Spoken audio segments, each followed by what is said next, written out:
why do we go on and participate in this thing that we have come to conclude that, nothing is going to come out of that?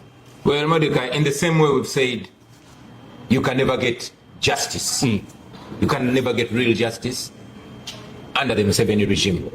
That they take us to courts and we send our lawyers to represent us. They arrest our people and present them to court, and we go there to fight for them. We refuse to just fold our arms and sit back. We use the system, however bent and skilled it is. Sometimes to get justice, but other times to expose it. For example, I've said it time and again that I didn't go into this election expecting Byabakama to announce me winner, even when I win with 95%.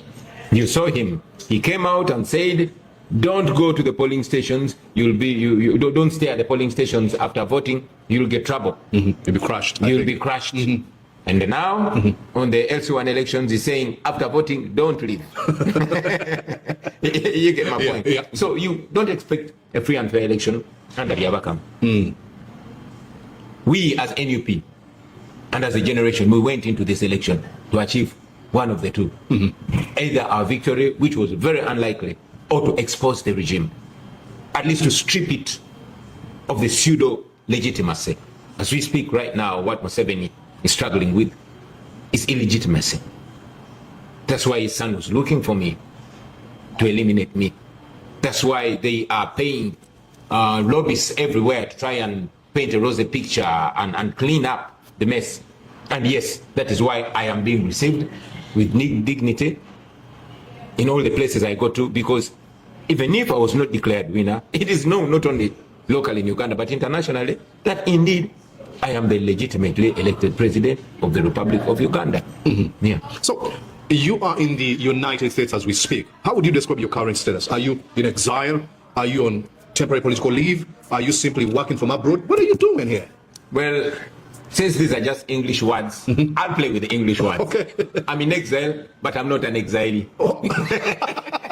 Okay, that's playing with the semantics here. You see, I refuse to accept the plight of being in exile or a refugee, even if technically that's what I am.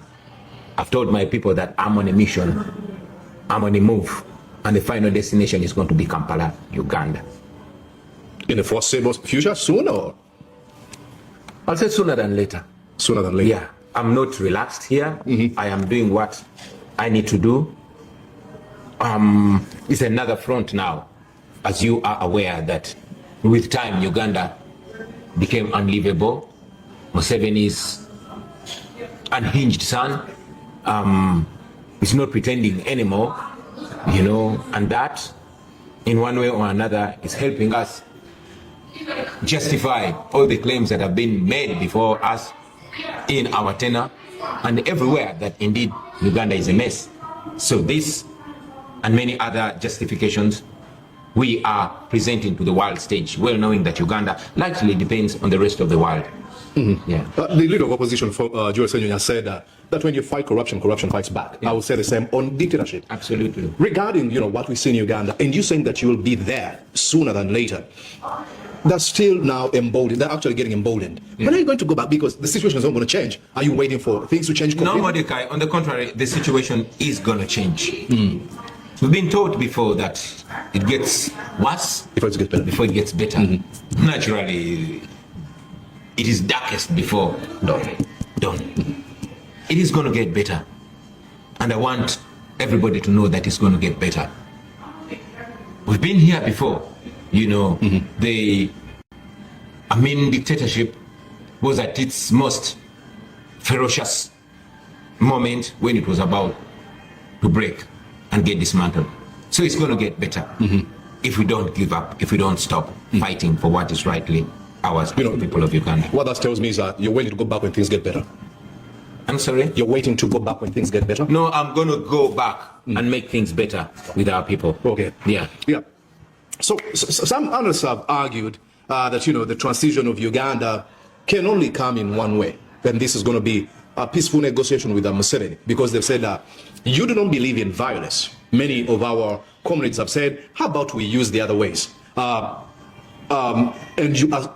you're super against this these strategies of using violence. So they're saying, how about you sit with Museveni on the same table? You might actually end up serving in his government as a prime minister, vice president or something, and you can affect things.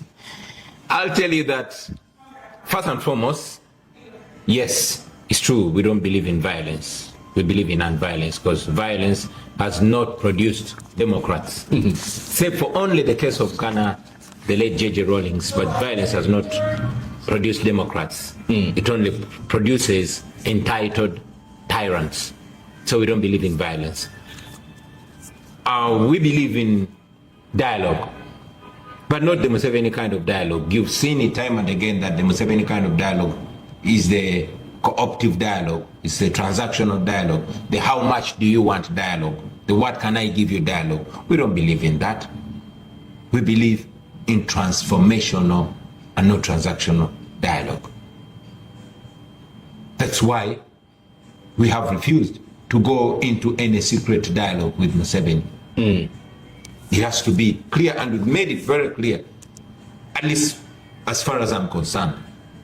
The only conversation that I can be engaged in with Museveni is a public one, and that is aimed at a transition, not a cooperative dialogue.